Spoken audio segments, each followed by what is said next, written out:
रण यात्रा और सेतु रचना। कहानी शुरू करते हैं। कहानी शुरू करने से पहले बस मेरा आपसे एक नम्र निवेदन है कि यदि आप चैनल पर नए हैं तो चैनल को सब्सक्राइब जरूर करें। तो चलिए शुरू करते हैं। सुग्रीव ने राम का आदेश पाते ही वानर सेना को एकत्र होने के आदेश दिए। इधर राम हनुमान से परामर्श करने लगे। उन्होंने कहा कि तुमने मेरे साथ और सारे रघुवंश के साथ जो उपकार किया है इसका बदला मैं नहीं चुका सकता। तीनों लोग देकर भी मैं तुमसे उर्ण नहीं हो सकता। मैं तुम्हारे उपकार से दबा जा रहा हूँ। अपनी प्रशंसा सुनकर हनुमान ने सर झुका लिया। सेना समुद्र कैसे पार करेगी, शक्तिशाली रावण को पराजित कैसे किया जाएगा आदि सोचते सोचते उस शोक में डूब गए। तब सुग्रीव बोले, आप शोक छोड़कर क्रोध कीजिए। आपके प्रताप से समुद्र को रास्ता देना पड़ेगा। उद्यम से कार्य अवश्य सिद्ध होता है और शोक से काम बिगड़ जाता है। इतने में लाखों वानर गरजते आ पहुंचे। उनके गर्जना से आकाश गूंज उठा। सुग्रीव की सेना देखकर राम प्रसन्न हुए और बोले, आज उत्तरी फाल्गुनी नक्षत्र है। इसी नक्षत्र में सीता का जन्म हुआ था। मैं इसी नक्षत्र में चलना चाहता हूँ। विजय यात्रा के लिए मुहूर्त शुभ है। सेना को कूच करने की आज्ञा दो। सुग्रीव ने सेना नायक नील को प्रस्थान की आज्ञा दी। सब यूथपति अपने अपने दलों के साथ चल पड़े। हनुमान ने राम और लक्ष्मण को अपने कंधों पर चढ़ा लिया। जामवंत और हनुमान सेना के पीछे के भाग की भी रक्षा करते हुए चले। वानर वीर पेड़ों और पहाड़ों को रौंदते हुए उछलते कूदते चारों ओर कोलाहल करते हुए चल दिए। राम लक्ष्मण और सुग्रीव की जय से दिशाएं गूंज उठी। सेना दिन रात चलती रही और महेंद्र पर्वत पर पहुंचकर उन्होंने डेरा डाल दिया। जब से हनुमान ने लंका में आग लगाई थी तब से वहां राक्षसों में बड़ा डर समा गया था। वे सोचते थे कि जिसके दूत का ये हाल है, जब स्वयं आएंगे तो ना जाने क्या दशा होगी। नगर का हाहाकार देखकर विभीषण रावण के पास गए और बोले, भाई मैं बिना पूछे ही नीति और समझदारी की बात आपसे कहने आया हूँ।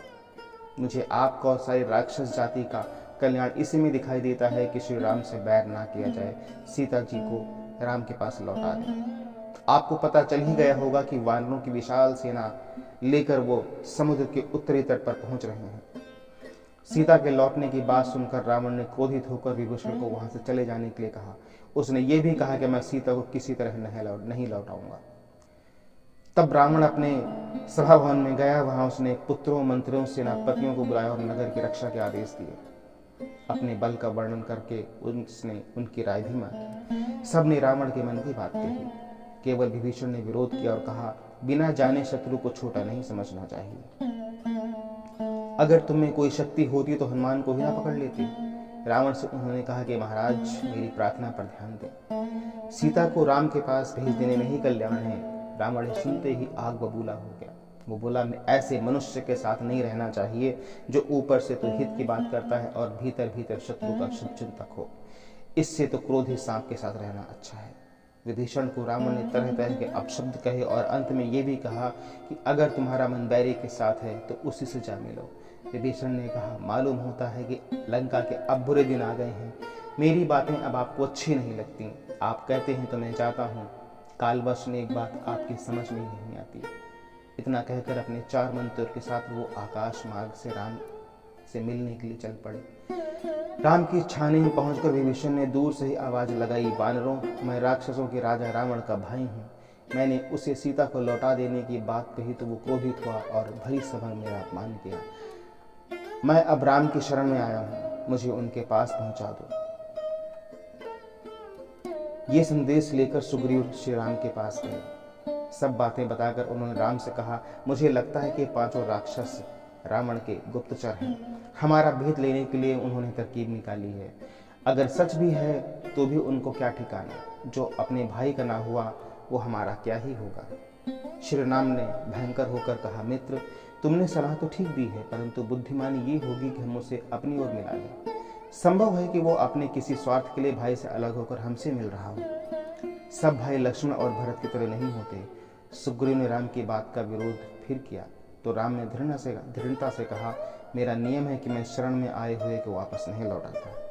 अगर स्वयं रावण भी आए इस तरह तो भी मैं उसे शरण दूंगा। मित्र डरने की बात नहीं। इसलिए हे वीर, विभीषण को आदर सहित लाओ। वो तुम्हारे हमारे बहुत काम आएगा। सुग्रीव की आज्ञा से हनुमान आदि वानर विभीषण के को राम के पास ले आए। विभीषण ने दूर से ही अपना परिचय देते हुए राम के पैर पकड़ लिए और शरण मांगी। राम ने विभीषण का उचित सत्कार किया और फिर अपने पास बिठाकर लंका का हाल पूछा। विभीषण ने कहा, रावण का बल और पराक्रम तो सारे संसार में प्रसिद्ध है, आपने भी सुना ही होगा। उसने देवताओं को जीतकर यमराज को भी बांध लिया था। जब वो गदा लेकर चलता है तो पृथ्वी कांप उठती है। हमारा मेझला भाई कुंभकर्ण युद्ध में पहाड़ के समान अड़ जाता है। बड़े बड़े पत्थरों की चोट भी उसे फूल जैसी लगती है। रावण के बड़े पुत्र मेघनाथ ने तो इंद्र को ही जीत लिया था। उनके नाम से देवता खोहों और कंदराओं में घुस जाते हैं। रावण का सेनापति प्रहस्त जाना माना योद्धा है। कैलाश पर्वत पर उसने जो युद्ध किया उसकी चर्चा संसार भर में हो रही है। उसके अतिकाय, अकंपन, महोदर आदि अनेक वीर लंका में हैं। लंका नगरी सब ओर से सुरक्षित है। उसे जीतने के लिए बल और बुद्धि दोनों की आवश्यकता है। रावण के पास तप और वरदान का भी बल है। शंकर और ब्रह्मा से वर प्राप्त कर वो अपने आप को अजय मानता है। विभीषण की बात सुनकर श्री राम ने दृढ़ता से कहा, विभीषण तुम चिंता ना करो, मैं तुम्हें वचन देता हूँ कि इन सबको मारकर तुम्हें लंका का राज दे दूंगा। विभीषण ने राम के चरणों में प्रणाम करके कहा, श्री राम, इस युद्ध में मैं पूरी तरह से आपकी सहायता करूंगा, अपने प्राणों को भी न्यौछावर कर दूंगा। तब श्री राम ने लक्ष्मण को आज्ञा दी कि समुद्र का जल ले आओ। जल आने पर राम ने सबके सामने विभीषण का रास्ता तिलक कर दिया। अब समुद्र को पार करने की समस्या पर विचार करने लगे। ये तय हुआ कि पहले समुद्र से ही विनती की जाए कि वो रास्ता दे दे, अगर ना माना तो दूसरा उपाय किया जाए। इस निश्चय के अनुसार 3 दिन तक राम कुशा बिछाकर समुद्र से विनती करते रहे। जब वो ना माना तो उन्होंने क्रोधित होकर धनुष पर कठिन बाण चढ़ाया। समुद्र में भीषण हलचल होने लगी, धुआं उठने लगा, तट पर जहां तहां भूमि फट गई। समुद्र में रहने वाले जलचर अकुला उठे, सब लहरों के बीच से प्रकट हुए और बोले, भगवान क्षमा करें, मैं एक उपाय बताता हूं। ऐसा समुद्र देव ने कहा, आपकी सेना में नल नाम का एक वानर है। उसने अपने पिता से समुद्र पर भी पुल बांधने की विद्या सीखी है। वो पुल बना देगा और वानर सेना पार उतर जाएगी। आपने जो बाण चढ़ा लिया है उससे मेरी उत्तरी तट पर बसे हुए दुष्टों का संहार कर दें। इतना कहकर समुद्र अदृश्य हो गया। राम के बाण छूटते ही दुष्टों की सारी भूमि रेगिस्तान बन गई। अगले दिन समुद्र पर पुल बनने लगा। सारी वानर सेना पत्थर और वृक्ष ढो-ढो कर लाने लगी। बड़ी बड़ी शिलाएं वो समुद्र में फेंकते और नील गेंद की भांति उन्हें लपक कर ले लेते। वे सेतु रचना करते जाते। 5 दिन में सेतु बंद कर तैयार हो गया। ऐसा लगता था कि सेतु से समुद्र के 2 भाग हो गए हों। सेतु बनते ही विभीषण कुछ वानर वीरों को लेकर अपने अनुचरों के साथ पुल के उस छोर पर चले गए और गदा लेकर पुल की रक्षा करने लगे। समस्त वानर सेना पुल पार कर लंका में पहुंच गई। समुद्र के निकट सुबेल पर्वत पर राम की सेना ने पड़ा डाल दिया।